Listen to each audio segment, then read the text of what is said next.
গণ অধিকার পরিষদের সভাপতি নুরুল হক নূর বলেছেন, জুলাই সনদের উপর আলাদা গণভোট আয়োজন সম্ভব নয়। এটি ৩-৪ মাস আগে হলে সম্ভব ছিল। এখনকার বাস্তবতায় জাতীয় নির্বাচন অনিবার্য। কোনো অজুহাতেই নির্বাচন ভণ্ডুল হোক জাতি তা চায় না। গণভোট আর নির্বাচন একই দিনে দেয়ায় সরকারকে ধন্যবাদ। বর্তমানে এটি এই মুহূর্তে বাস্তবসম্মত। শুক্রবার ১৪ নভেম্বর সকালে গণ অধিকার পরিষদের কার্যালয়ে প্রধান উপদেষ্টার ভাষণ নিয়ে দলের আনুষ্ঠানিক প্রতিক্রিয়ায় তিনি এসব কথা বলেন।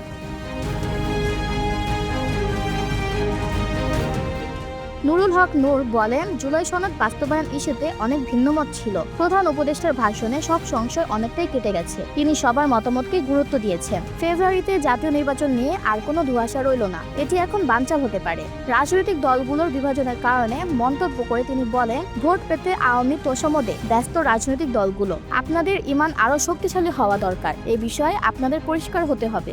গতকালকে তথাকথিত লকডাউন প্রশাসন ফরিদপুর সহ অনেক জায়গায় আমাদের আশাহত করেছে। এমন হলে নির্বাচন সুষ্ঠুভাবে সম্ভব না।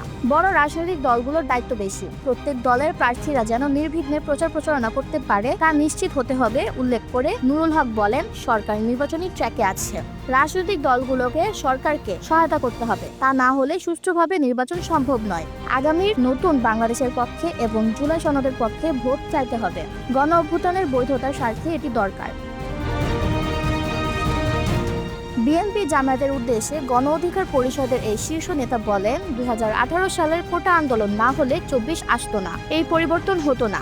বিএনপি জামায়াতের ক্ষমতায় যাওয়ার স্বপ্ন দেখা লাগতো না।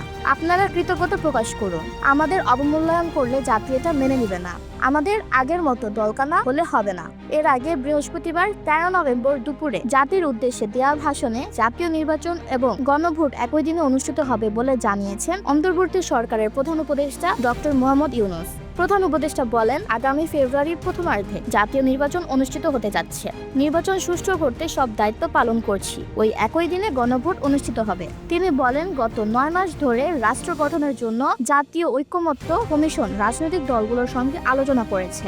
সংবিধানের গুরুত্বপূর্ণ ৩০টি বিষয়ে একমত হয়েছে দলগুলো। এটি ভবিষ্যৎ রাজনীতির জন্য আশাব্যঞ্জক। ইসরাত জাহান, আজাদ ডেস্ক।